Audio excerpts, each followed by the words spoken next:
India క్రికెట్లో అన్ని రాష్ట్రాల అసోసియేషన్లు తమ ప్లేయర్ల కోసం లీగ్స్ ను నడిపిస్తున్నాయి.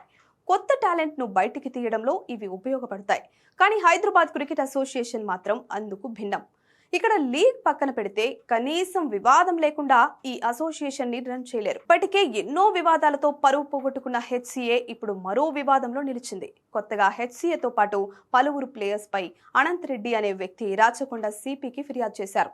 అండర్-16, అండర్-19, అండర్-23 లీగ్ మ్యాచ్ల్లో పలువురు ఫేక్ ప్లేయర్లున్నారని కంప్లైంట్ ఇచ్చారు. ఆయా విభాగాల్లో స్థానం పొందేందుకు పలువురు ప్లేయర్లు నకిలీ బర్త్ సర్టిఫికేట్లు సమర్పించారని తెలిపారు. హెచ్సిఏ నిర్లక్ష్యంతో ఎక్కువ వయసున్న ప్లేయర్లు లీగ్లో ఎంట్రీ ఇస్తున్నారని అనంత్ రెడ్డి ఆరోపించారు.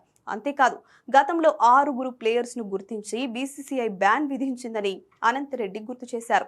ఎక్కువ వయసు ఉన్నప్పటికీ తక్కువ ఏజ్ లీగ్లో ఆడేలా హెచ్సిఏ అవకాశం ఇస్తోందని ఆరోపించారు. టాలెంట్ ఉన్న ప్లేయర్లకు నష్టం జరిగేలా హెచ్సిఏ వ్యవహరిస్తుందని మండిపడ్డారు.